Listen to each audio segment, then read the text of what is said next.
16-year-old Aisha Jackson stumbles from Greystone Juvenile Detention's rusted gates, orange jumpsuit drenched in sweat, freedom's sunlight blinding her after months of darkness.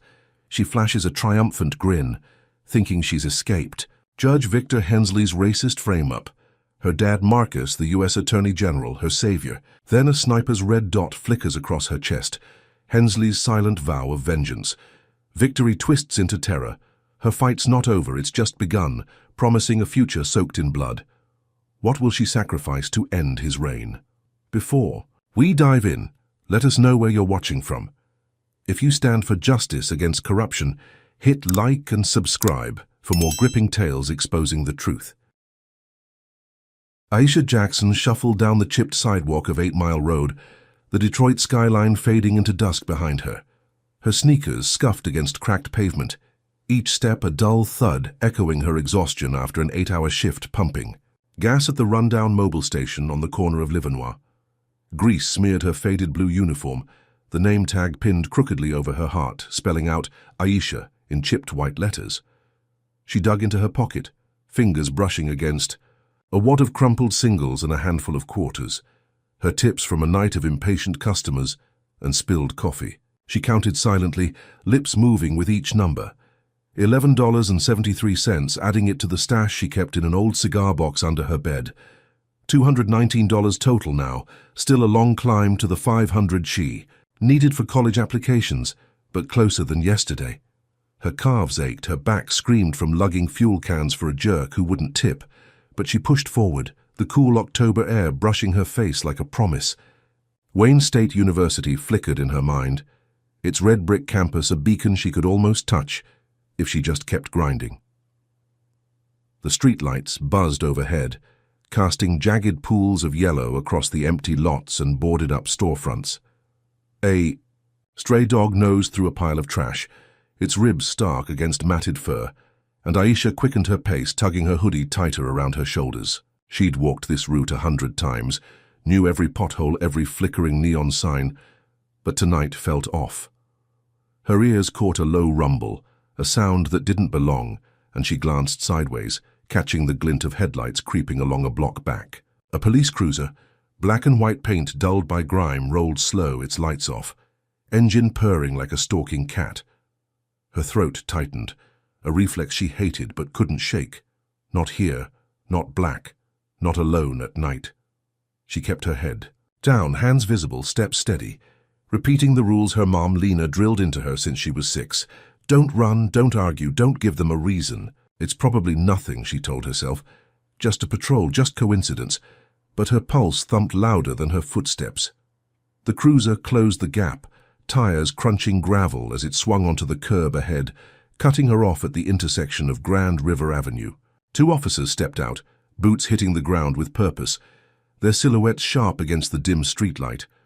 Officer Brandt, a wiry white guy with a buzz cut and a sneer that curled his lip, adjusted his belt, the holstered gun catching the light.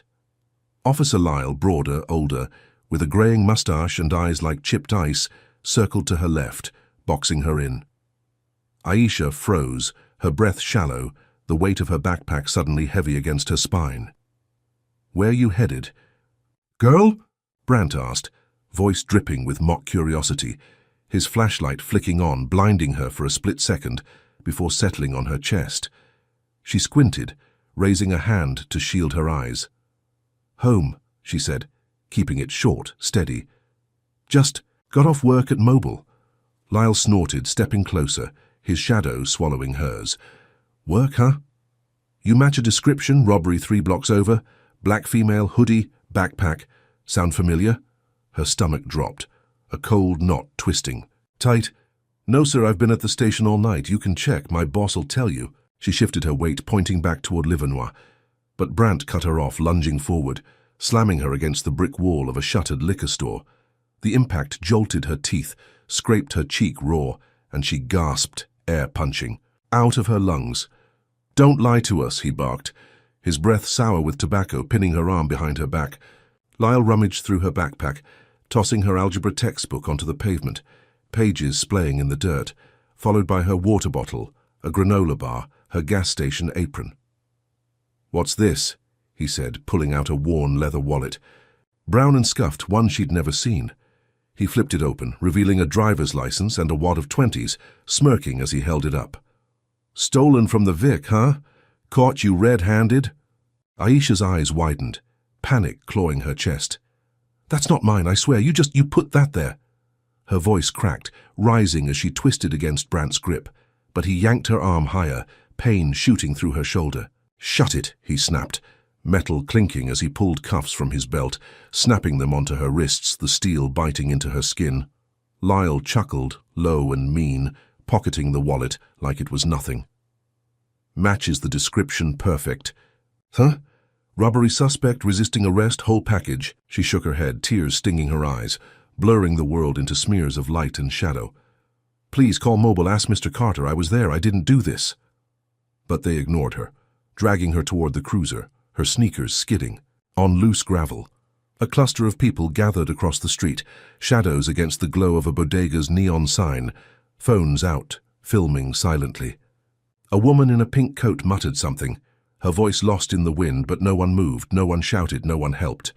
Aisha's knees buckled as Brant shoved her into the back seat, the vinyl cold and sticky beneath her, the door slamming with a thud that rattled her bones.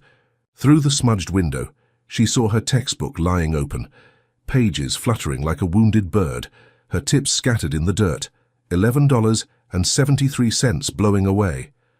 The cruiser lurched forward, engine roaring, and she pressed, her forehead against the glass, watching her world shrink smaller with every block. Her heart pounded a frantic rhythm, thoughts spinning. How did this happen? Why me?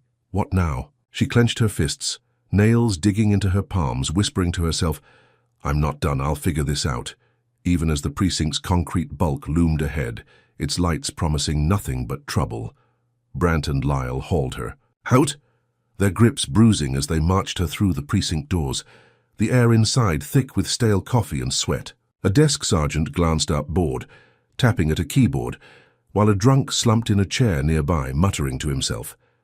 Aisha's uniform hung wrinkled, grease stains stark under the buzzing fluorescence, and she caught her reflection in a scratched, mirror-wide brown eyes staring back, terrified but defiant.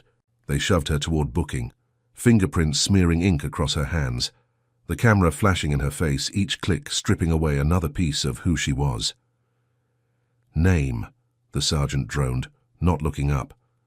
"Aisha Jackson," she said, voice trembling but clear, forcing herself to stand tall. Brant smirked, leaning close, his whisper a blade against her ear. "Shouldn't have been out so late, huh? Wrong place, wrong skin." Her stomach churned, rage bubbling beneath the fear, but she bit her tongue, knowing words wouldn't save her here. The holding cell clanged shut behind her, a rusted cage stinking of bleach and despair. The metal, bench icy against her thighs. Two women eyed her from the corner, one with a split lip, the other picking at her nails, their silence heavier than words.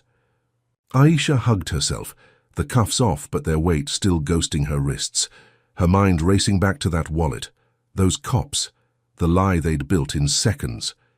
She'd been invisible her whole life, a good kid, straight A's, college dreams. But tonight, none of that mattered. They saw her skin, her hoodie, and made her a criminal. Her breath hitched, a sob she swallowed hard, and she stared at the ceiling, counting cracks to keep from breaking. She thought of her mom, Lena, waiting at home, probably pacing by now, and her little brother Jamal asleep with his comic books. She had to get back to them, had to prove this wrong, but the how felt miles away, lost in the growl of that cruiser still echoing in her skull.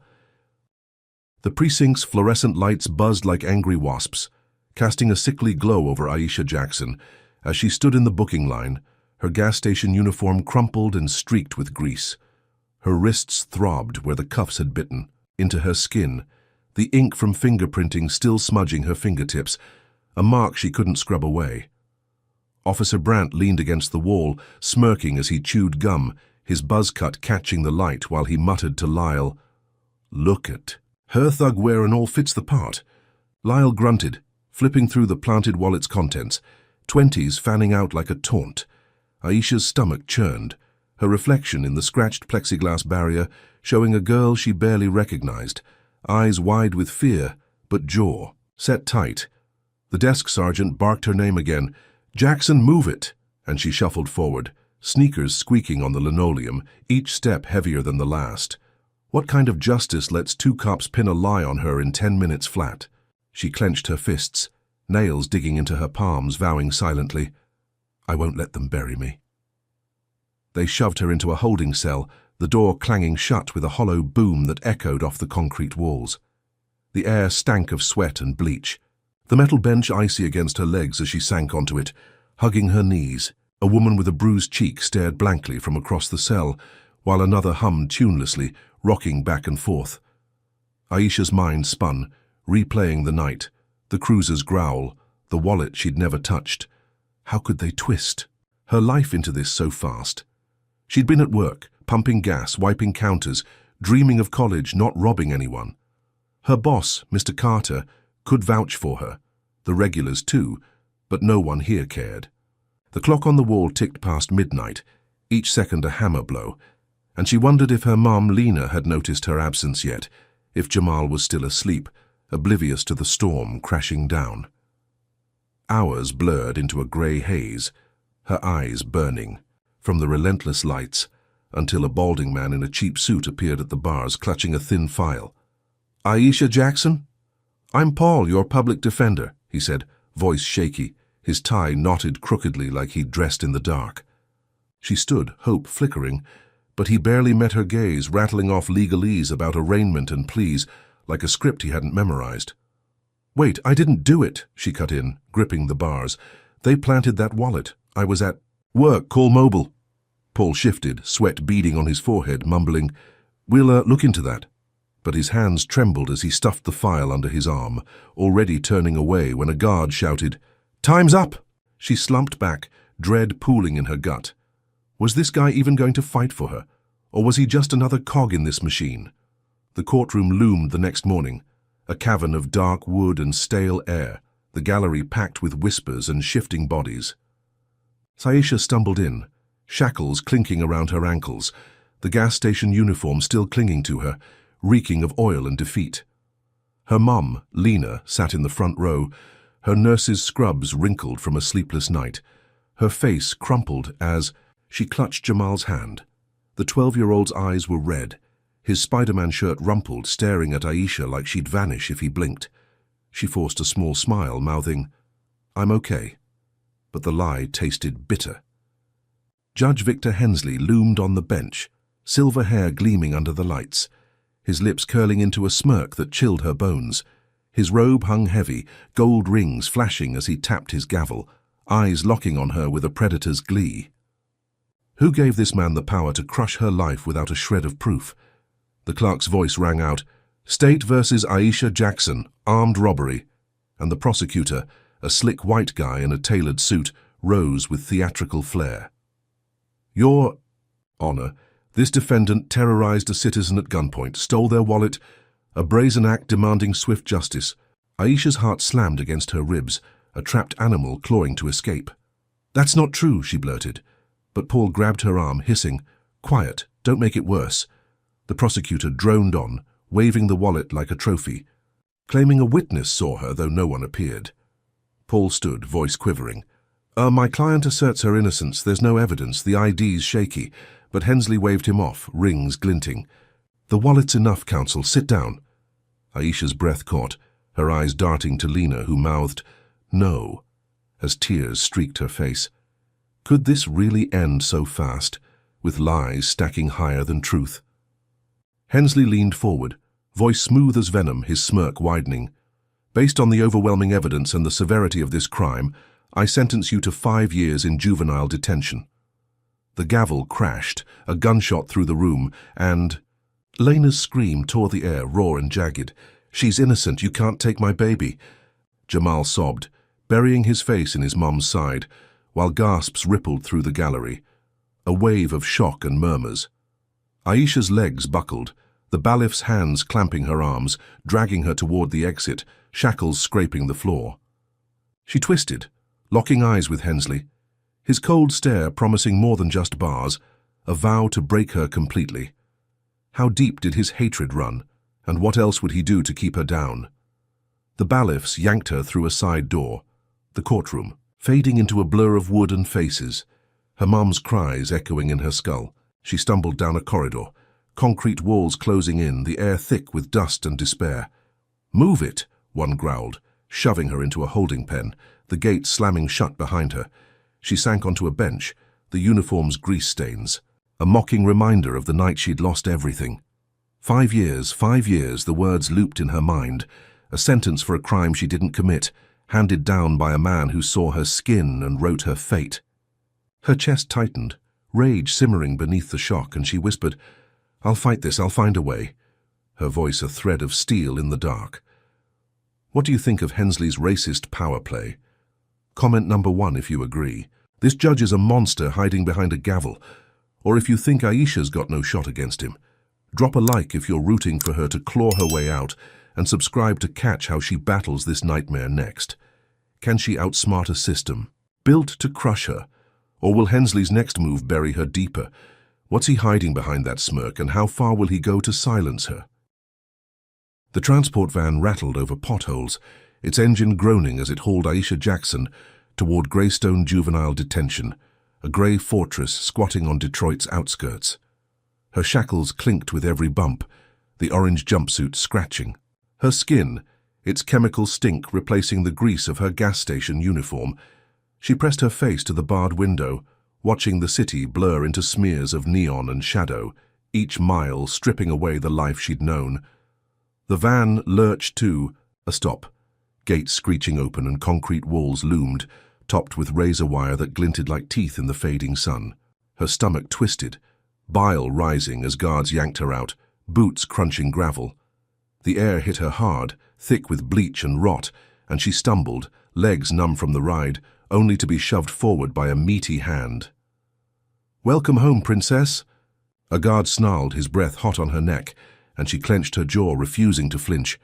Inside, the intake room buzzed with harsh lights, stripping her down to nothing but fear. They took her hoodie, her sneakers, even the braided bracelet Jamal had made her, tossing them into a bin like trash. A female guard with a pinched face handed her the jumpsuit, its fabric rough as sandpaper, and barked, "Strip now." Aisha's hands shook as she changed, the cold tile biting her bare feet, her reflection in a cracked mirror showing a stranger, hollow-eyed but defiant. Warden Claudia Pierce strode in, a tall woman with jet-black hair pulled tight, her uniform crisp, badges gleaming like medals. Her lips curled into a thin smile, eyes raking over Aisha with cold calculation. "Another troublemaker," she said, voice smooth as oil. "Judge Hensley warned me about you." Aisha's pulse spiked, Hensley's name a dagger in her gut, but she stood taller, meeting Pierce's gaze. "I'm not what he says," she shot back, and Pierce's smile widened, promising pain. They marched her to the work block, a cavernous hall of clanging metal and flickering bulbs. Pierce assigned her to floor duty, thrusting a bucket of slimy water and a brush into her hands. "Scrub till it shines, Jackson, or you'll regret it," she snapped, heels clicking as she left. Aisha knelt, the concrete grinding her knees, and started scrubbing. The bleach fumes stinging her eyes, her palms raw within minutes. Hours bled into each other, her back screaming, fingers bleeding where the brush splintered, but she kept going, jaw locked tight. Guard Tyson loomed over her, a hulking white man with a shaved head and a tattooed neck, his boots polished to a mirror sheen. "Faster, girl," he growled, kicking the bucket, water splashing her legs, "or you'll learn how we handle your kind here." She glared up, biting back a retort, her hands trembling but moving, the wet floor reflecting her fury. The other girls watched from their tasks, folding laundry or mopping, their faces a mix of pity and resignation. One, a skinny kid with braids named Kia, whispered, "He's Hensley's dog, loves breaking us," before a guard's shout silenced her.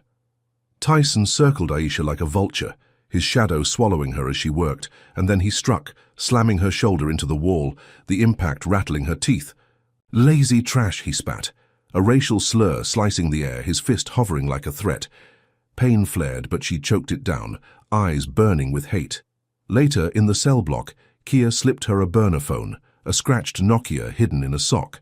"Found it in the laundry," she muttered. "Use it quick."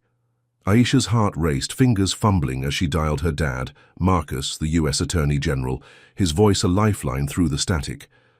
"Aisha, where are you?" he roared. And she whispered, "Greystone, they're killing me here. Hensley's behind it." His promise thundered back, "I'll bury that bastard, hold on." She hid the phone under her mattress, a sliver of hope in the dark, but it didn't last. That night, Tyson stormed her cell, eyes wild, baton swinging. "Who'd you call?" "Huh?" he bellowed, yanking her up by the arm, slamming her against the bunk. The phone clattered to the floor and he crushed it under his boot, shards flying. "Resisting orders," he lied, his fist crashing into her stomach. Then her ribs, each blow a thunderclap of pain. She crumpled, gasping, blood trickling from her lip, but he wasn't done, dragging her down the hall, her screams swallowed. By the concrete. The solitary door loomed, a steel slab painted black, and he threw her in, the lock clicking shut with a finality that chilled her bones. Darkness flooded the tiny box, the air stale and suffocating, the walls scratched with desperate marks from those before her. She sank to the floor, knees to her chest, the cold seeping through her jumpsuit, bruises pulsing with every breath. Her hands shook, tracing the rough concrete, and she found a jagged edge, using it to carve "I'm still here" into the wall, the letters uneven but fierce. The words anchored her, a silent vow as the hours stretched into a void.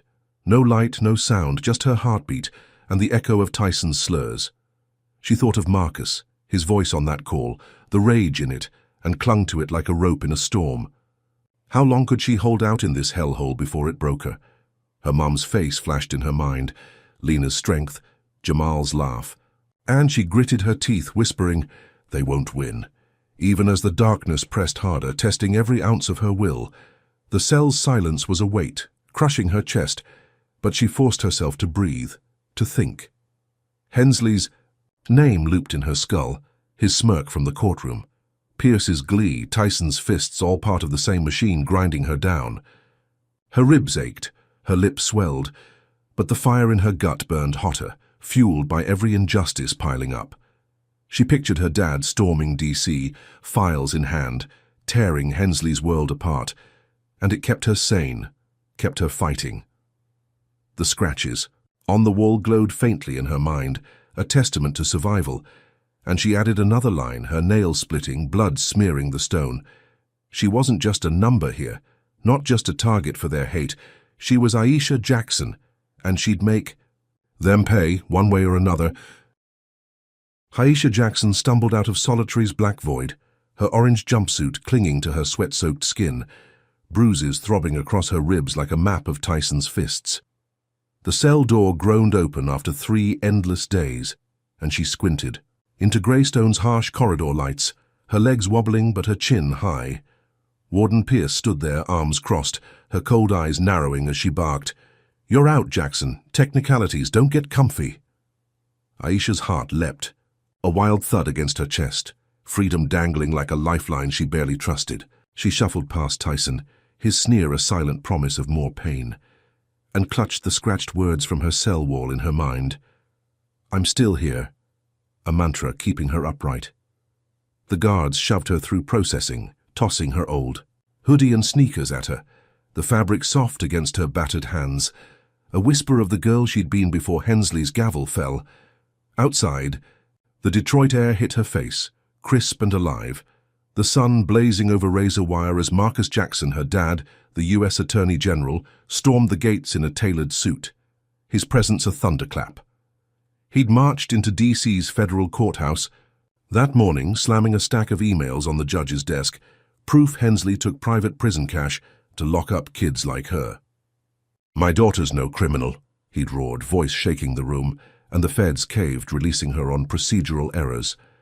Now, he crushed her in a hug, his cologne grounding her, while Lena's arms wrapped tight, tears soaking. Aisha's shoulder. Jamal clung to her waist, his 12-year-old frame trembling, whispering, "You're back," like a prayer answered.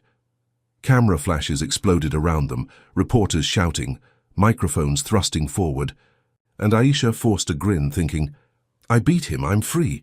The nightmare's over." They piled into Marcus's black SUV, the leather seats cool against her legs, and she sank back, watching Greystone shrink in the rear view, its grey bulk fading into a bad dream. Lena squeezed her hand, her nurse's fingers, rough but warm, murmuring, "You're home now, baby," while Jamal chattered about school, his voice a lifeline pulling her from the dark.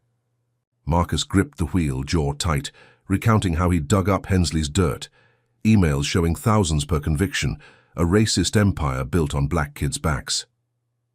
"He's done," he said, eyes fierce. "I'll make sure of it." Aisha nodded, relief flooding her, picturing Hensley's smirk wiped clean, his rings useless behind bars. She cracked the window, letting the wind rush in, tasting freedom sweeter than she'd imagined, believing for one fragile moment she'd won.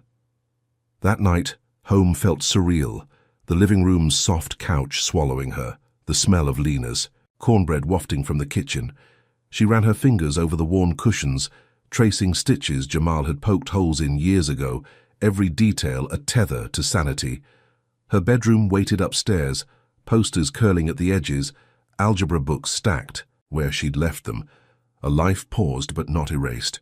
She showered, scrubbing Greystone's stink from her skin, the hot water stinging her bruises but washing away the cell's chill.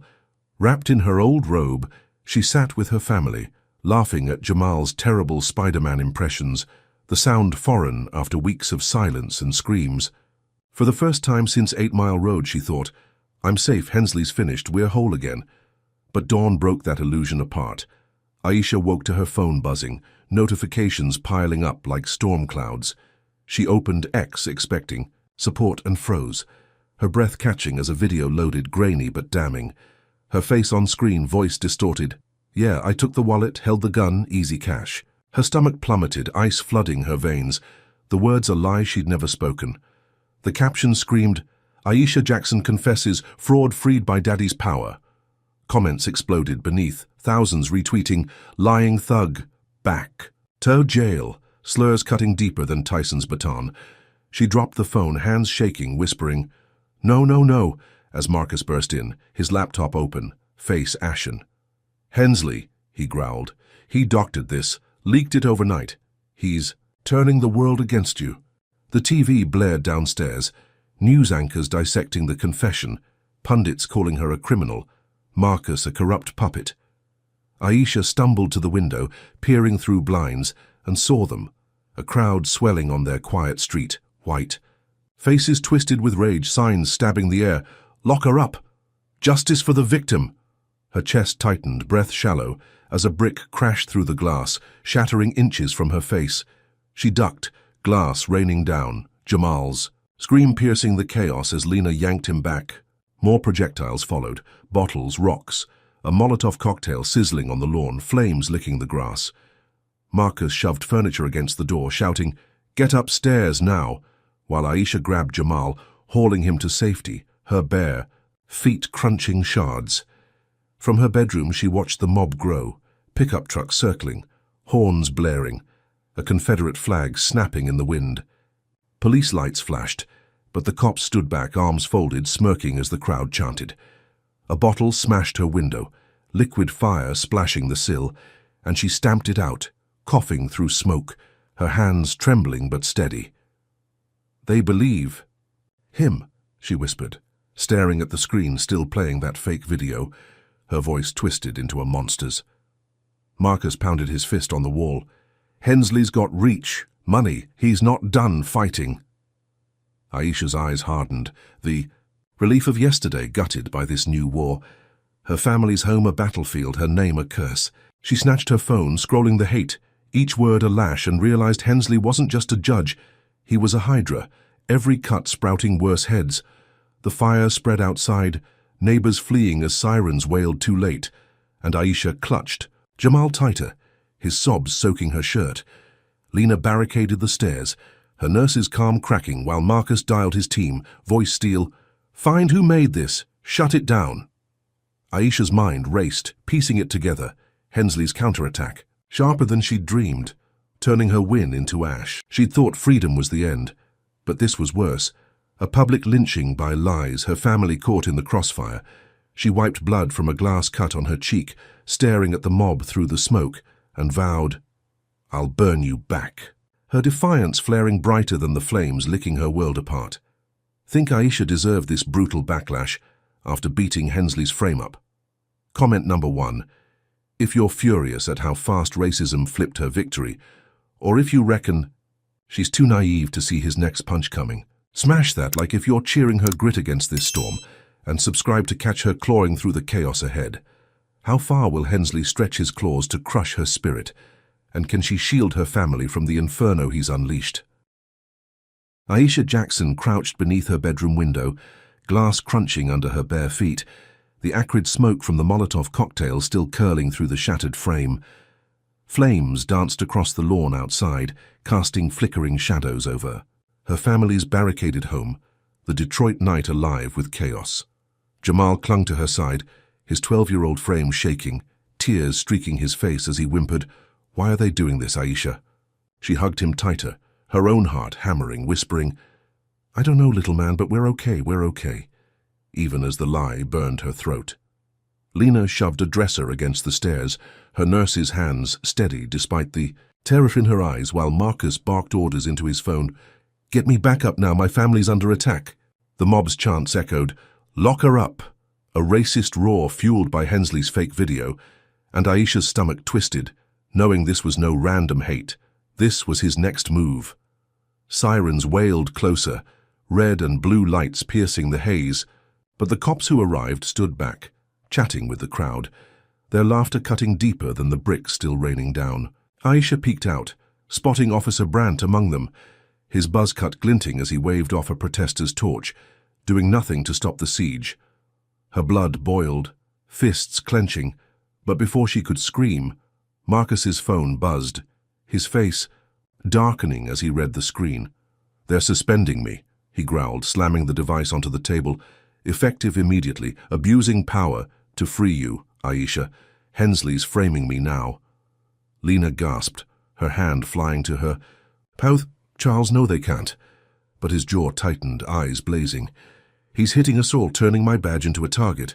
Aisha's chest caved, guilt crashing over her, her freedom the spark that lit this fire. The front door shuddered under a heavy blow, wood splintering, and Marcus grabbed a baseball bat, shouting, "Upstairs, go!" Aisha hauled Jamal toward the attic, Lena behind her, but the crash of boots stormed in below, too fast, too loud. Flashlights sliced through the dark, voices barking, "Police! Hands up!" And Aisha froze halfway up the stairs as cops swarmed their home, not the mob, but uniforms she recognized, Brandt and Lyle at the front. Brandt smirked, gun drawn. "Resisting arrest, huh? Whole family's in on it." Lyle tore through Lena's nursing certificates on the wall, ripping them to shreds, shouting, "Obstructing justice!" Aisha yelled, "This is our house, you've got no right." But Brandt shoved her down, her shoulders slamming the hardwood, pain flaring as he cuffed her again. Lena lunged, "Get off my daughter," and Lyle grabbed her, twisting her arm until she cried out, snapping cuffs on her wrists. Jamal darted forward, phone shaky in his hands, filming the chaos, screaming, "Stop it, stop!" But a third cop, a burly guy with a scar across his cheek, snatched the device, smashing it against the wall, shards flying. Jamal reached for it and the cop's elbow cracked his arm, a sickening snap echoing as the boy crumpled, howling in agony. Aisha roared, "Jamal!" and broke free from Brandt's grip, tackling the cop, her fists pounding his chest until he staggered. Rage fueled her, every bruise from Greystone screaming, but Brandt's taser hit her back, electricity searing through her, dropping her to the floor in a twitching heap. She woke in a cell again, head pounding, the taste of blood on her tongue, the precinct's buzz a cruel déjà vu. Her wrists ached in fresh cuffs, the metal bench cold beneath her, and she pieced it together through the haze. Hensley hadn't just smeared her, he'd turned her family into collateral damage. A TV blared outside the bars, Hensley's voice smooth as silk. "Justice prevails. The Jacksons thought they could dodge the law, but no one's above it." Her breath hitched, his silver hair flashing on screen, that smirk wider, his rings. Catching the studio lights, he'd framed Marcus, jailed Lena, hurt Jamal, all to punish her for daring to fight back. She pounded the bench, knuckles splitting, fury drowning the pain, whispering, "You'll pay for this, you bastard," as footsteps approached, a guard rattling keys. They dragged her to an interrogation room, the walls peeling, a single bulb swinging overhead.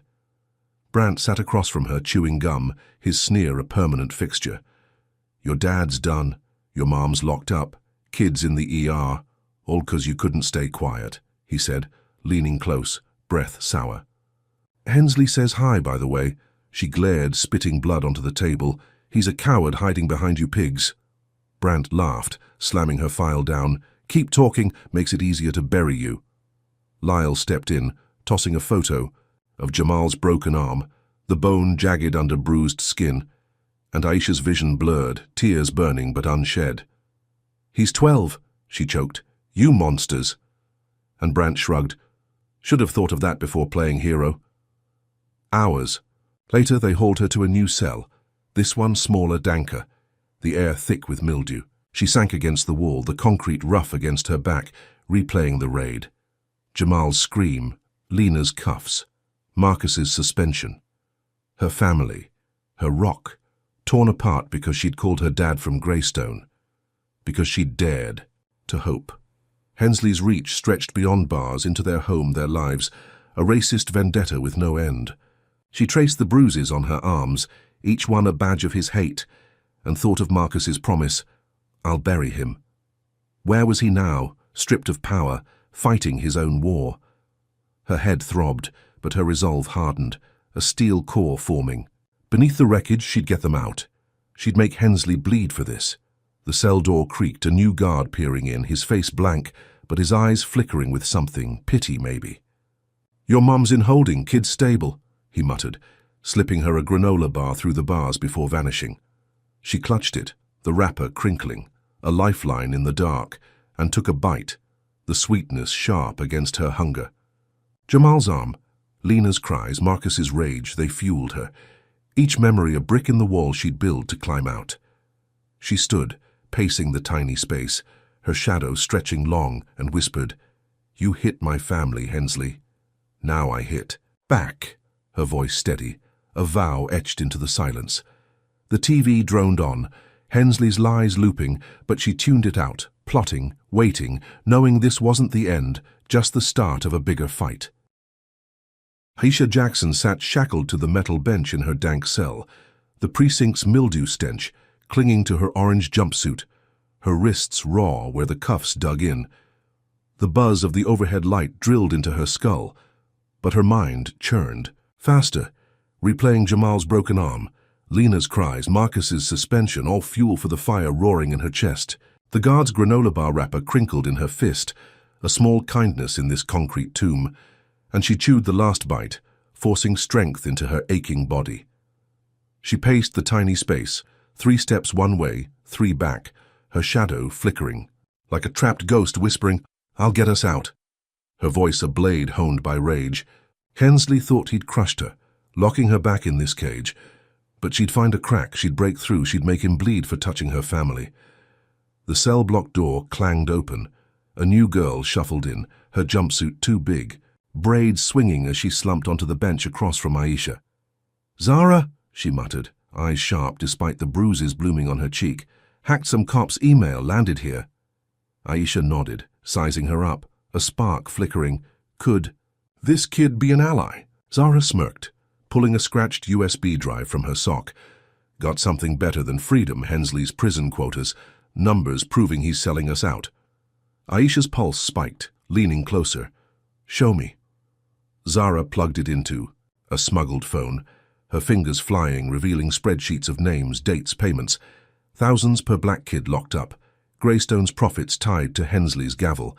Aisha's breath caught. This was dynamite, a way to blow his empire wide. "Open!" They huddled in the corner, voices low, the phone's glow casting their faces in blue. "We stream this," Zara whispered. "Live everywhere, let the world see." Aisha grinned, a fierce, wild thing. "Let's do it. Hit him where it hurts." Zara hacked the precinct's Wi-Fi, her skills a blur, while Aisha kept watch, heart pounding as boots echoed down the hall. The feed went live on X, YouTube, every platform Zara could crack. Shaky footage of Tyson slamming an inmate's head against a wall, Pierce laughing as she tallied quotas, voices naming Hensley as the puppet master. Aisha narrated, voice steady, "This is Greystone. This is what Judge Victor Hensley does to us, locks us up for cash, beats us bloody. He's a racist monster." The views skyrocketed, 10,000, 50,000, hashtags exploding.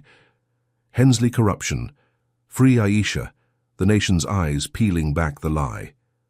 By dawn, the cell block buzzed with chaos, guards shouting, phones confiscated, but too late, the truth was out. Protests erupted outside Greystone, chants shaking the walls, and feds stormed the precinct, badges flashing, barking, "Jackson, you're out! Public pressure! Move it!" Aisha stumbled into sunlight, unshackled, crowds roaring her name, fists raised, signs stabbing the air. "Justice now!" Marcus crushed her in a hug, Lena's tears soaking her shoulder, Jamal's arm in a sling but his grin wide. "How you did it," Marcus said, voice thick. "You turned the tide." Camera crews swarmed, reporters shouting, and Aisha stood tall, thinking, "We've won. Hensley's done. This nightmare's over," her chest swelling with a victory she could taste, sweet and sharp. She soaked it in, the cheers, the love, her family whole again, the city alive with outrage she'd sparked. They drove home, windows down, the wind rushing through, washing away the cell's stink. Lena cooked collards, the kitchen warm with hope, and Jamal chattered about the protests. "They're burning his posters, Aisha." She laughed, a real laugh, feeling lighter than she had in months, believing the fight was hers, the monster caged. Marcus's phone stayed quiet, no threats, just silence, and she dared to dream of college again, Wayne State's red bricks closer than ever. She stood on the porch watching dusk settle, the street peaceful, thinking, "I beat him, I'm free, we're safe now." But peace shattered at midnight. Aisha jolted awake to screams, smoke choking her lungs, the house trembling as flames roared. Outside, she bolted downstairs barefoot, finding Lena dragging Jamal from his room, his sling tangled, coughing hard. Marcus kicked the back door open, shouting, "Out now!" And Aisha froze, staring through the window at her neighborhood ablaze, houses swallowed by fire, cars exploding in the street. A gang roared past, white guys in trucker hats, torches swinging, a Confederate flag flapping from a pickup, their laughter wild as they lobbed Molotovs. "Hensley sends his regards," one yelled, and her stomach dropped, ice flooding her veins. He wasn't done. He'd hired a mob to burn her world down. She grabbed Jamal, racing through smoke, the heat blistering her skin as flames licked the walls. The living room erupted, the couch where she'd laughed hours ago now a pyre, and she shoved Jamal out the door, coughing blood, her lungs screaming. Marcus pulled Lena free, but the street was a war zone. Neighbors fleeing, kids wailing, the gang circling like wolves. Aisha dove back in, snatching her cigar box of college cash from under her bed, the flames singeing her hair, and stumbled, out, clutching it as the roof caved. Sirens wailed, too slow, and she fell to her knees, Jamal safe in her arms, watching their home collapse. $219, all that remained of her dreams. Hensley's voice echoed in her skull. "Justice prevails." A taunt from the TV, and she realized this was his counterattack. Bigger, deadlier, a racist inferno swallowing everything she loved. The fire trucks arrived, water arcing uselessly. The blaze too fierce, too fast. Aisha stood, ash coating her face, staring at the gang vanishing into the night, their trucks' taillights mocking her. Marcus gripped her shoulder. "He's paying them, Aisha. He's not stopping." His voice, steel but shaking. Lena sobbed, cradling Jamal, their lives reduced to cinders, and Aisha's hands clenched, nails drawing blood, her victory gutted by this new hell. She'd exposed him, freed herself, but Hensley struck back harder, turning her win into ashes, her family homeless, her fight far from over. She whispered, "You'll burn for this," her resolve a phoenix rising from the wreckage, knowing the war had just begun. Think Aisha's hack was worth the cost of her home going up in flames? Comment number 1, if you're raging at Hensley's. Savage payback.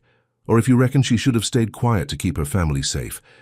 Hit that like if you're awed by her guts to stream the truth, and subscribe to see her strike back from the ashes. What's Hensley cooking up next to crush her rebellion? And can she outrun the fire he's lit under her life? Aisha Jackson stood amid the charred skeleton of her family's home, ash dusting her sneakers, the air thick with soot and loss. The fire had gutted everything, the living room's couch now a twisted frame, Lena's collards a memory burned into the kitchen's blackened tiles. Jamal huddled under a blanket nearby, his sling stark against the dawn light, while Lena sifted through rubble, salvaging a cracked photo of Aisha's first bike ride. Marcus paced, phone pressed to his ear, voice low and fierce. Dig deeper. I want every donor, every dime Hensley's touched. Aisha clutched her cigar box. $219, all that remained of her college dreams. Her hands trembling, but her eyes hard. The neighborhood smoldered around them, neighbors mourning their own ruins. The gang's firebombs a racist scar Hensley had carved across their lives. She whispered, "This ends now."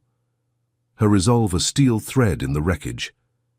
Marcus hung up, his suit rumpled but his fire unbroken. Found his private prison backers, shell companies, millions flowing through Greystone. I'm reinstated, Aisha. We've got him. Her chest lifted, a spark of hope igniting, and they moved fast, piling into a borrowed sedan, the leather seats stiff against her singed jumpsuit.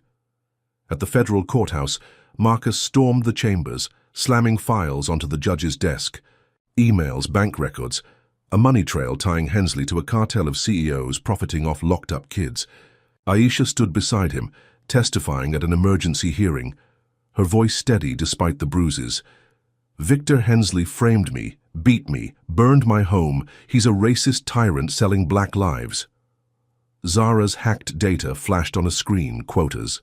Glowing in stark red, the room silent but for the hum of truth cutting through lies.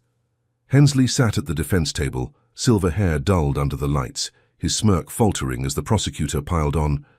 Indictment for corruption, conspiracy, abuse of power.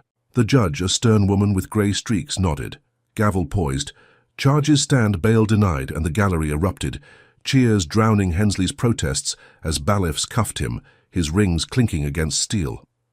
Aisha hugged Marcus, Lena's arms wrapping them both, Jamal grinning despite his sling, the weight lifting for one golden moment.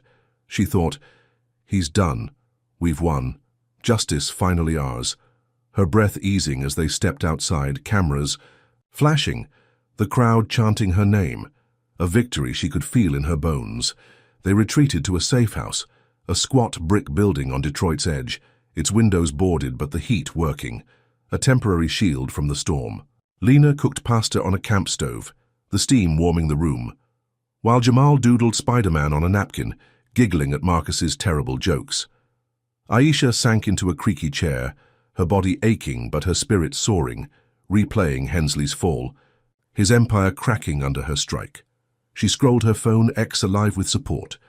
Hensley down trending, strangers calling her a hero, and she smiled, believing the fight was over, the monster chained. Marcus clapped her shoulder. "You're tougher than me, kid." And she laughed, the sound raw but real, thinking, we're safe now, it's done. But the door creaked open.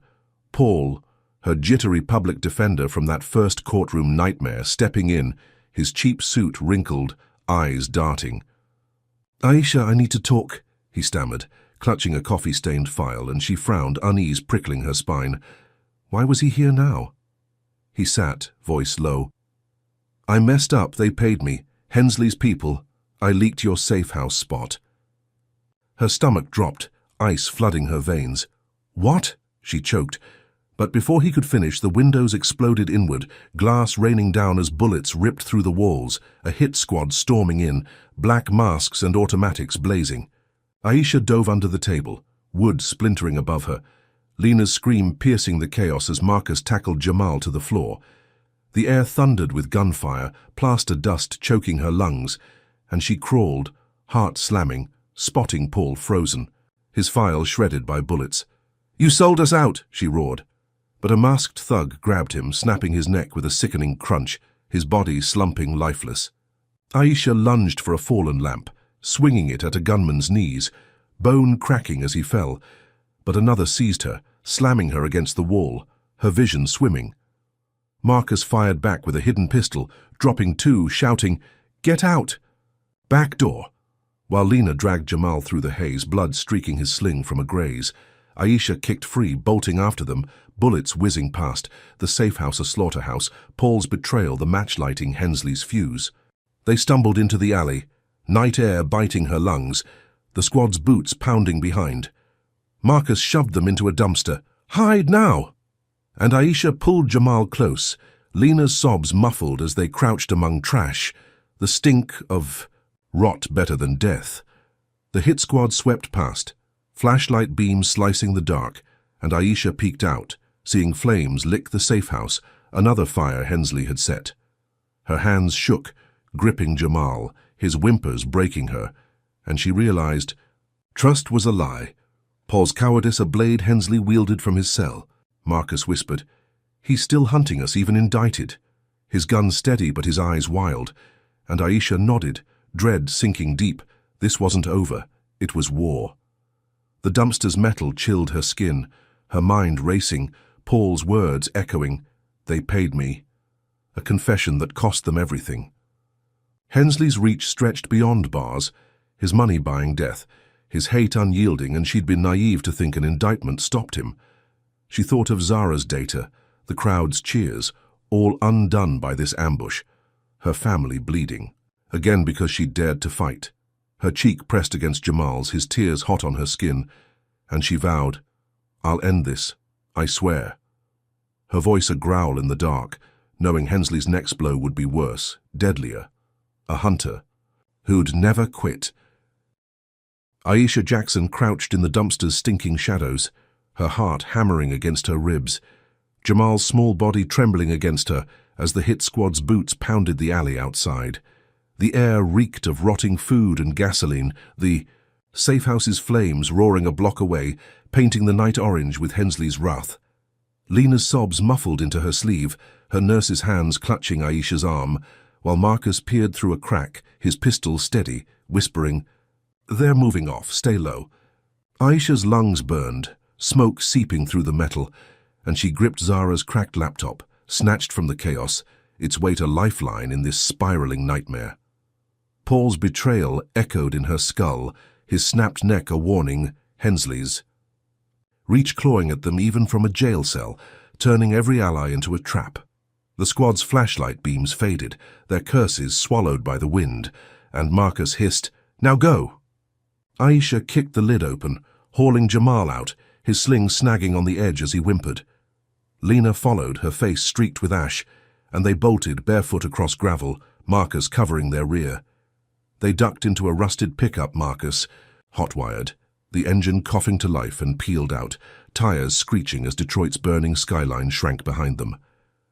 Aisha glanced back, the safe house a pyre, her stomach twisting. How many more homes would Hensley torch to bury her? They drove west, headlights off, weaving through backroads until dawn broke over a rural nowhere, a sagging motel off I-94, their only refuge, its neon sign buzzing faintly. Vacancy. Inside, the room stank of mildew and cigarette burns, the walls peeling, a single bulb flickering overhead. Aisha locked the door, shoving a dresser against it, her hands shaking but her jaw set. Jamal curled on a cot, his arm swollen under the sling, while Lena rummaged a first aid kit from the truck, her voice cracking. "He needs a doctor, Aisha." Marcus paced, phone dead, muttering, "No signal, no backup, Hensley's cut us off." Aisha booted Zara's laptop, its screen flickering, and synced it to the motel's shaky Wi-Fi. Zara beside her, braids swinging as she typed, "We hit him harder, crash his world." Aisha nodded, her pulse racing. They'd run, but they wouldn't hide, not anymore. Zara hacked a major news site, her fingers a blur, uploading Hensley's donor list, names glowing in stark white, CEOs, politicians, a web of cash propping up his racist empire.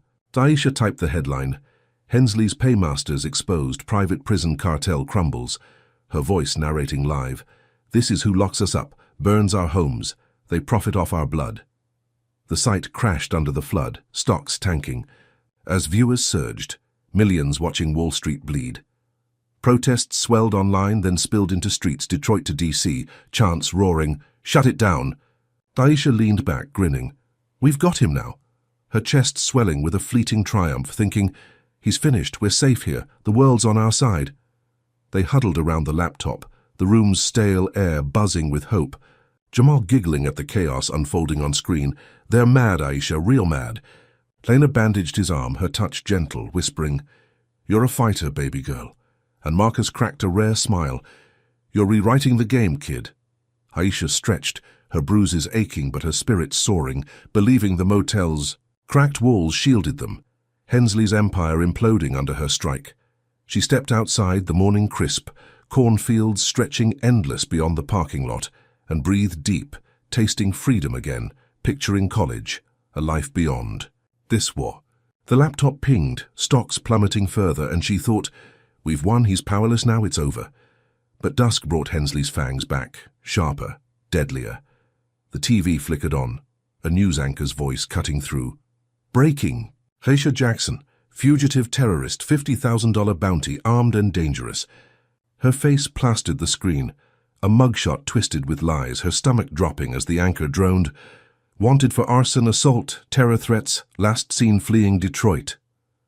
Aisha froze, ice flooding her veins. "Terrorist?" She choked. Marcus slamming the remote. "He's framed you again, escalated it, he's not done." Zara's laptop buzzed, X exploding with "Da hunt Aisha," trolls and bounty hunters salivating, "Got her coordinates, rural Michigan, let's roll." Aisha's breath hitched, Hensley turning her victory into a death sentence, his indictment meaningless, his hate unbound. Headlights flared outside, a dozen trucks roaring into the lot, a racist militia in camo and trucker hats, rifles gleaming, a Confederate flag snapping from an antenna. "There's the terrorist," one bellowed, and Aisha dove inside, shouting, "They found us, go!" Marcus grabbed Jamal, Lena snatching the laptop, as glass shattered, bullets ripping through the walls, the motel trembling under the onslaught. Zara yanked a fire alarm, sprinklers hissing, buying seconds, and they bolted out the back, the building erupting in flames as a Molotov crashed through. Aisha sprinted, barefoot across asphalt, the militia's torches lighting the night. There, shouts of feral hunt, "Burn her out!" She clutched Zara's hand, racing for the cornfield, the motel a fireball behind them, her lungs screaming as heat singed her back. They plunged into the stalks, corn slashing her legs, the fire's roar, fading but the militia's engines growling closer. Aisha tripped, scraping her knees raw, and pulled Zara up, whispering, "Keep moving, don't stop." Her mind spinning, how did they track us so fast? The laptop dangled from Lena's grip, its glow a beacon she couldn't ditch. Hensley's. Data her only weapon. Marcus led them deeper, Jamal's whimpers piercing the dark, and they crouched, breathless, as headlights swept the field, rifles cocking in the distance. Aisha's hands clenched, nails drawing blood, her win torched again, Hensley's bounty a noose tightening, and she vowed, "I'll outlast you." Her defiance a flicker in the inferno chasing her down. Think Aisha's hack was genius, or a reckless spark that lit her own funeral pyre? Comment number 1 if you're stunned Hensley turned her into a terrorist overnight, or if you reckon she's crazy to keep fighting with a bounty on her head. Smash that like if you're gripped by her run from this racist mob, and subscribe to catch her dodging bullets in the next twist. What's Hensley's next play to trap her in his crosshairs, and can she outsmart a militia hell-bent on cashing in her life? Aisha Jackson stumbled through the cornfield slashing stalks, her bare feet bleeding, the night air thick with smoke from the burning motel behind her. Zara gripped her hand, panting, the cracked laptop swinging from her shoulder, its glow a faint pulse in the dark. Lena carried Jamal, his sling soaked with sweat, his whimpers cutting through the rustling leaves, while Marcus led the way, pistol drawn, his suit torn but his eyes sharp. The militia's trucks growled in the distance, headlights slicing the horizon, their racist chants fading but their threat lingering, a $50,000 bounty driving them like bloodhounds. Aisha's lungs burned, her legs trembling, but she pushed forward, whispering, "We're close, keep going," her voice a thread of steel holding them together. They broke free of the field, stumbling onto a cracked road, dawn painting the sky a bruised purple. An abandoned warehouse loomed ahead, its rusted walls sagging, windows shattered, a relic of Michigan's industrial decay. Marcus kicked the door open, dust swirling as they slipped inside, the air stale with oil and rot. Aisha barred the entrance with a steel beam, her hands shaking but steady, while Zara scanned the space. No signal, but we've got power. I can broadcast. Lena set Jamal on a crate, his arms swollen, her nurse's hands trembling as she checked him. He's feverish, we need out soon. Aisha nodded, her mind racing. This was their stand, Hensley's hunters closing in. But she'd hit him harder, make him choke on his own lies. Zara rigged the laptop to a flickering generator, its hum filling the cavernous room, wires sparking as she synced it to a satellite feed. Marcus slipped out, returning hours later, his face grim but triumphant. Feds hit Hensley's mansion, seized files, he's cracking. Aisha grinned, fierce and wild. Good, let's finish it. She uploaded the data, live on every platform. Zara could hack, Hensley's files spilling across screens nationwide. A judge cartel exposed, names, dates, payoffs, a racist machine grinding black teens into profit. Her voice cut through, raw and steady. This is Aisha Jackson, fugitive for telling the truth. Hensley's not alone, this is their network. They burned my home, hurt my brother. They won't stop. Views soared, millions watching, protests igniting, cities roaring. End it now, she leaned back, smirking. Checkmate, you bastard. Believing the walls shielded them, victory hers at last. They watched the feed explode, stocks crashing, politicians scrambling, the world waking to Hensley's rot. Jamal giggled, weak, but alive. You're famous, Aisha. And Lena hugged her, whispering, You're unstoppable. Marcus holstered his gun. Feds are moving. We've got him. His voice thick with pride. Aisha stretched, her bruises pulsing, thinking, He's done, we're safe, this ends here, the warehouse a fortress against the storm. She stepped to a broken window, peering out, the cornfield still, the road empty, daring to hope they'd outrun Hensley's claws. The laptop pinged, headlines screaming, Judge Cartel exposed.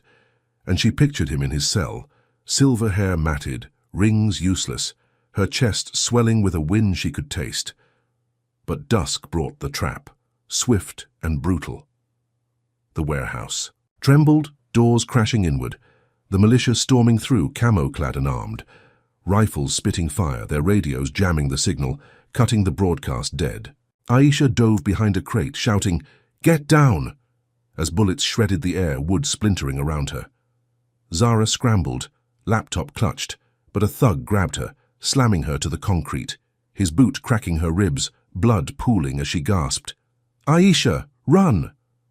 Aisha lunged, tackling him, fists pounding his face. But another seized her, pinning her arms, his breath hot with hate. Terrorist bitch, bounty's ours. Marcus fired, dropping two, while Lena shielded Jamal, his screams piercing the chaos. The warehouse a kill box closing tight. The militia swarmed, a dozen strong, their leader barking, Hensley's orders, finish her! His Confederate patch gleaming as he aimed at Aisha.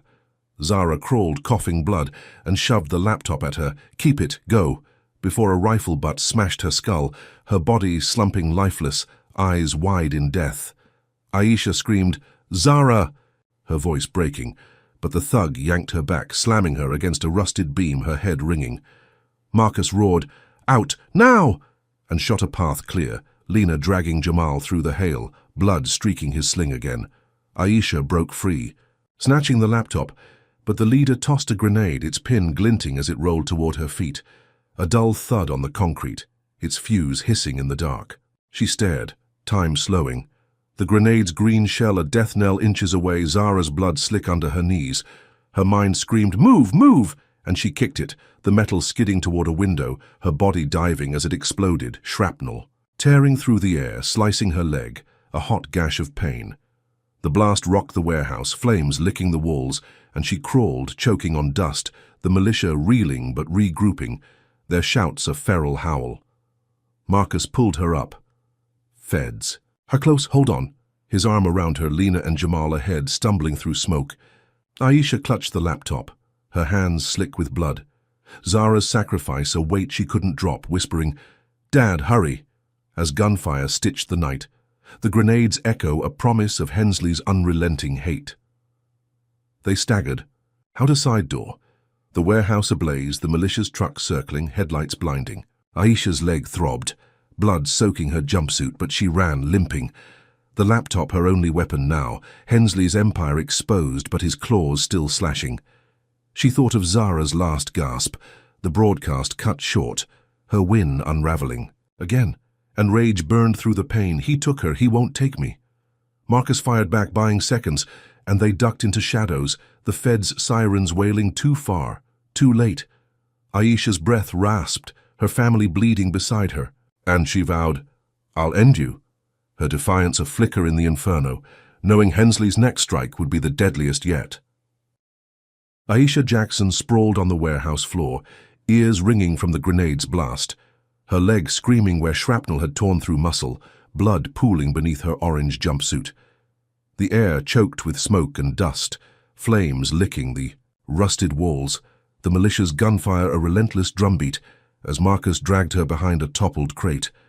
Zara's lifeless body lay yards away, blood matting her braids, her cracked laptop clutched in Aisha's trembling hands, a lifeline stained with sacrifice.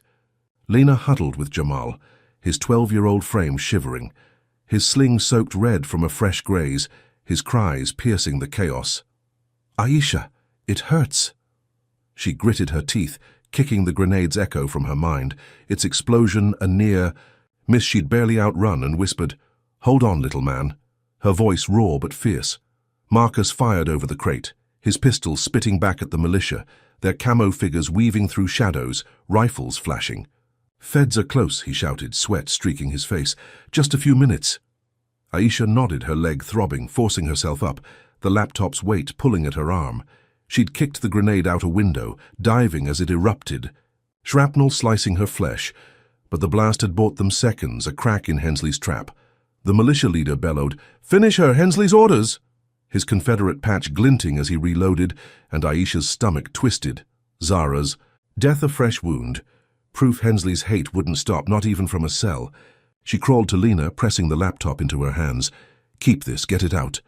Her breath ragged, knowing it held their fight, their truth. Headlights flared outside, Feds storming in, tires screeching on gravel, their shouts cutting through the gunfire. "Drop your weapons." The militia faltered, some bolting, others firing wild, and Marcus seized the chaos. "Go now!" Aisha limped behind him, Lena carrying Jamal, the warehouse a furnace as they burst through a side door. Federal agents swarmed, vests gleaming, cuffing the stragglers, their radios crackling. Perimeter secure. Aisha stumbled into daylight, ash coating her face, her family staggering beside her, alive, battered but breathing. The Feds' vans rolled up, doors slamming, and she leaned against one, leg pulsing, thinking, "We made it. Hensley's cartel's done, it's over," her chest heaving with a victory carved from blood. They patched her up in a medic tent, gauze, wrapping her leg, the sting of antiseptic sharp but grounding. Marcus gripped her shoulder. "You saved us, kid," his voice thick, while Lena cradled Jamal, his fever breaking under a paramedic's care. The warehouse smoldered behind them, a blackened husk, and TVs blared nearby. Hensley's judge cartel crumbles, live expose sparks arrests, her broadcast still rippling, cities erupting in protests. Aisha smirked, exhaustion warring with pride, believing the Feds had snapped the noose, Hensley's empire ash like her home. She sank onto a stretcher, leg throbbing but spirit lifting, picturing him in cuffs. His smirk gone, her family safe at last, the war finally won. But twilight brought Hensley's venom back, colder, crueler. Aisha woke in a safe house, a nondescript trailer off a dirt road, the medic's morphine fading, her leg a dull ache. Marcus stepped outside, phone buzzing with Fed updates. "He's out on bail, fighting dirty," his voice tight. She frowned, unease prickling. But before she could ask, a scream shattered the quiet, Jamal's voice. "Aisha, help!"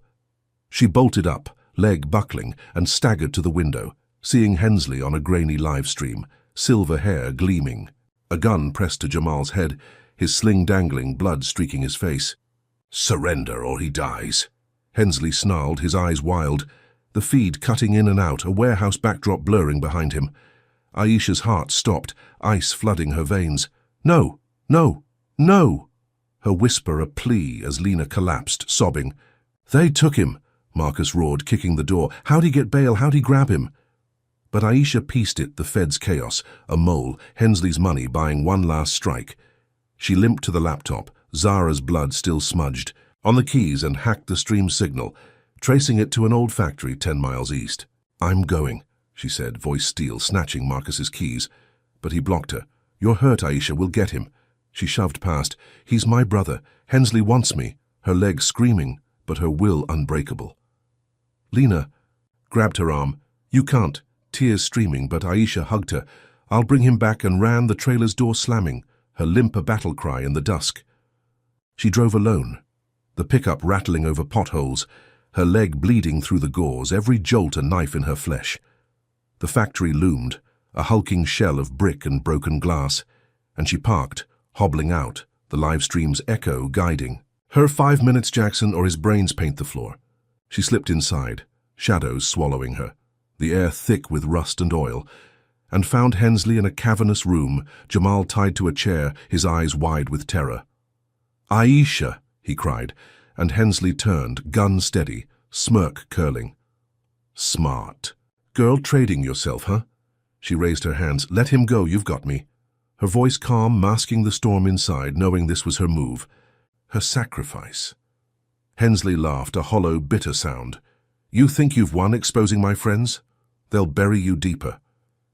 He waved the gun, signaling a thug to cut Jamal loose, the boy scrambling to her, sobbing, "Don't do this." She hugged him tight, whispering, "Run to Dad now," and shoved him toward the door, his footsteps fading as Hensley grabbed her, snapping cuffs on her wrists, the steel biting her raw skin. "You're mine again," he sneered, dragging her to a chair, tying her down, his breath sour with triumph. She glared. "You're finished, they've got your files." But he smirked wider.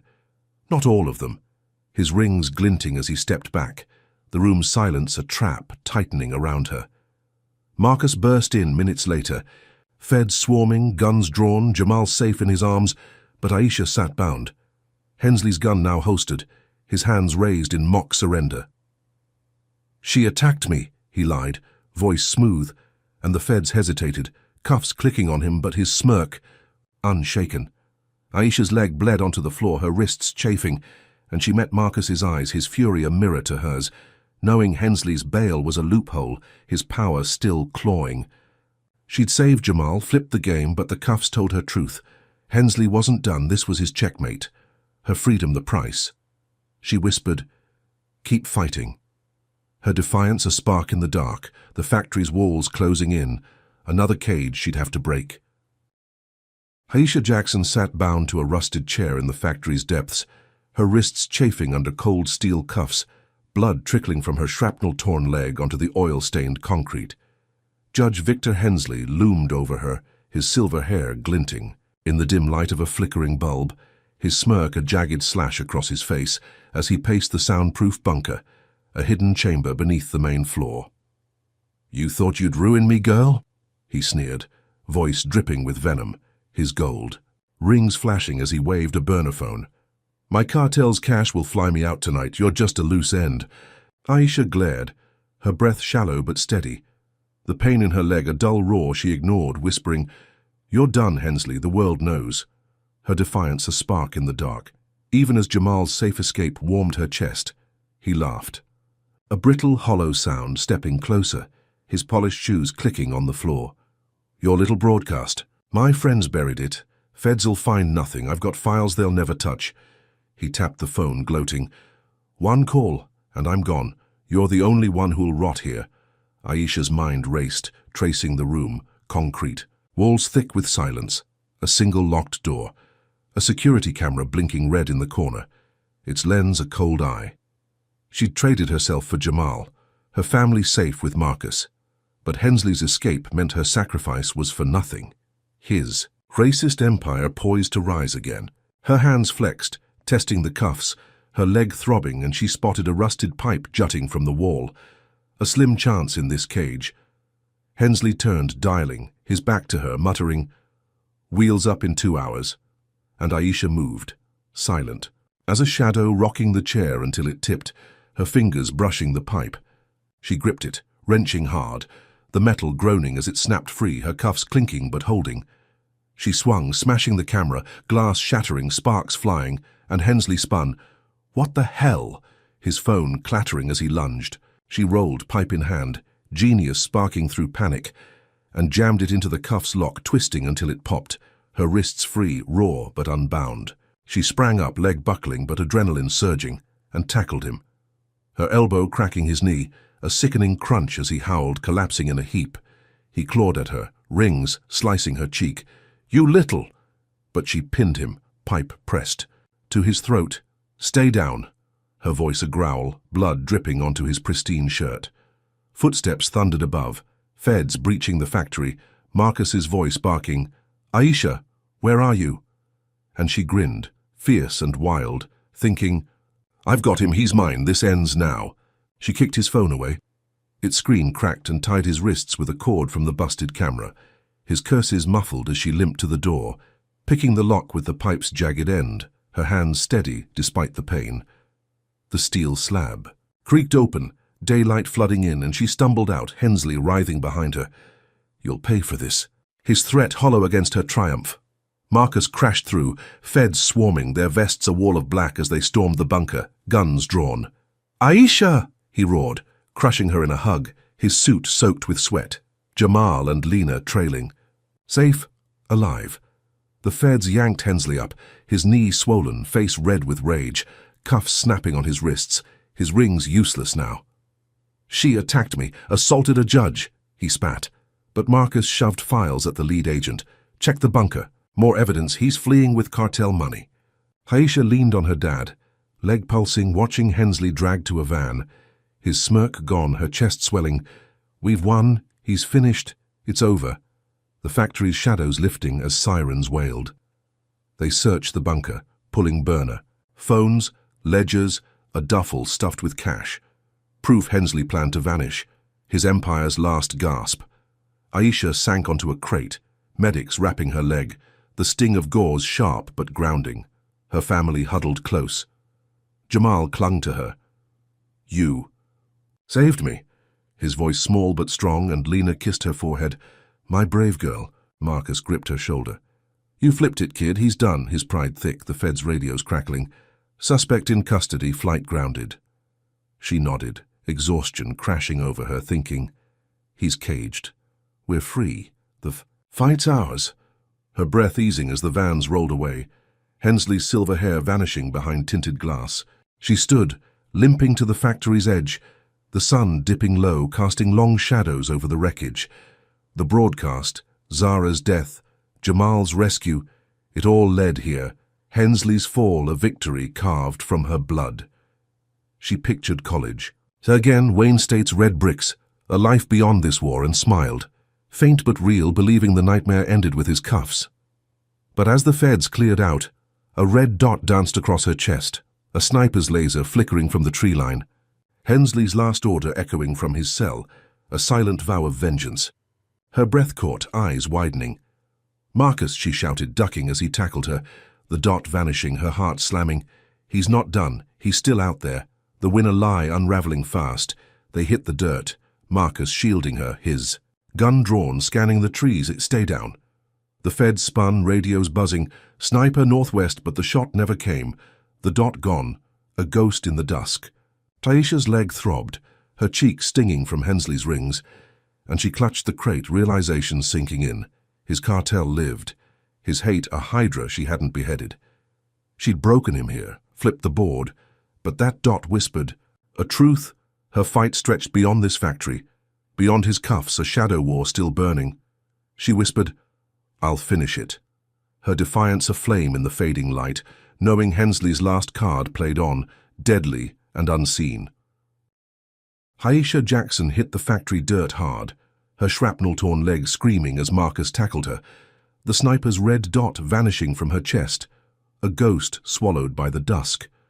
Her breath rasped, sharp and shallow, the air thick with dust and gunpowder, her orange jumpsuit soaked with sweat and blood.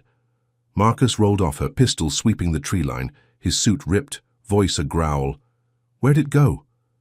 Feds fanned out, boots crunching gravel, radios crackling.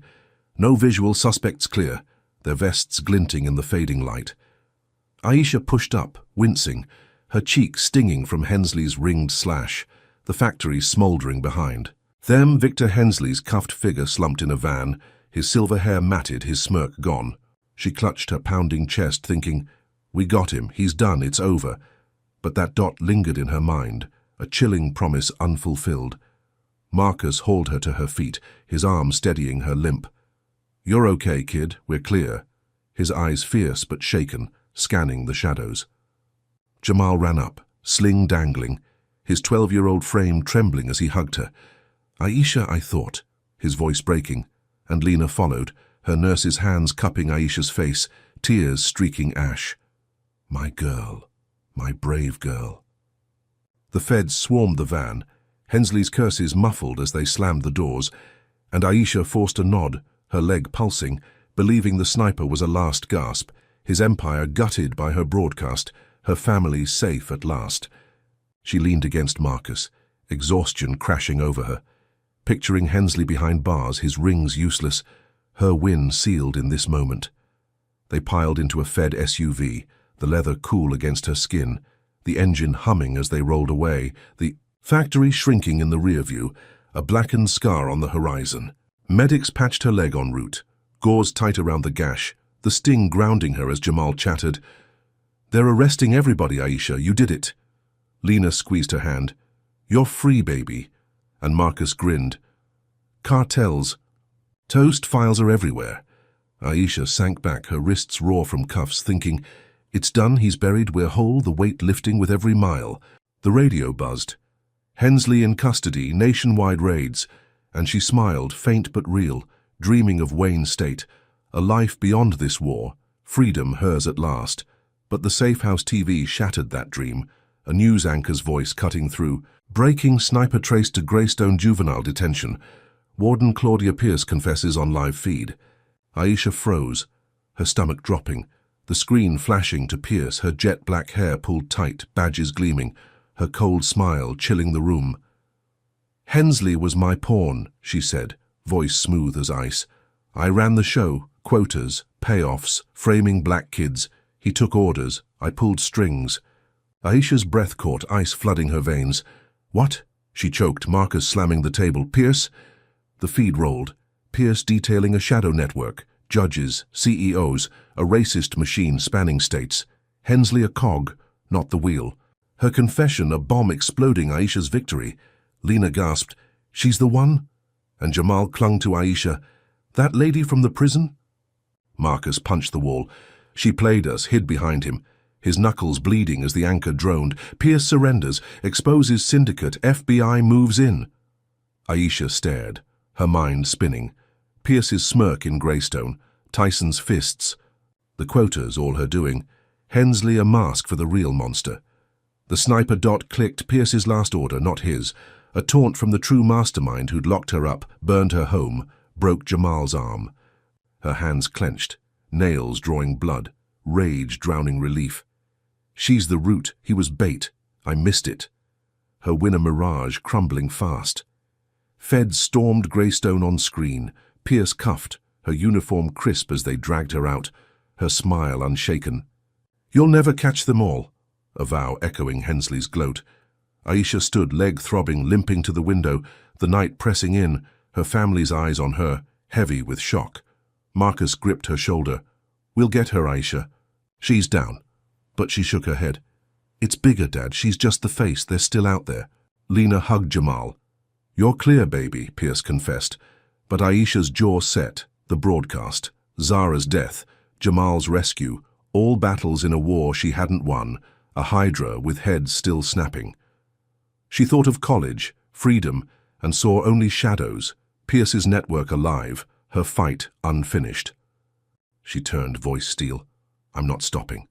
Her scars a badge as she limped to the laptop, Zara's blood still smudged on the keys, its glow a call to arms. "They framed me, burned us, killed Zara. I'll dismantle it all," she said. Marcus nodding. Law school kid hit him where it hurts, his pride thick. Aisha typed, "Justice for the forgotten," a vow to the girls still trapped. Sasha's letter flashing in her mind. "Don't forget us." She enrolled online. Wayne State's pre-law program. Her fingers steady despite the pain, thinking, "This ends with me." A revolution sparked by Pierce's smirk, not quelled by it.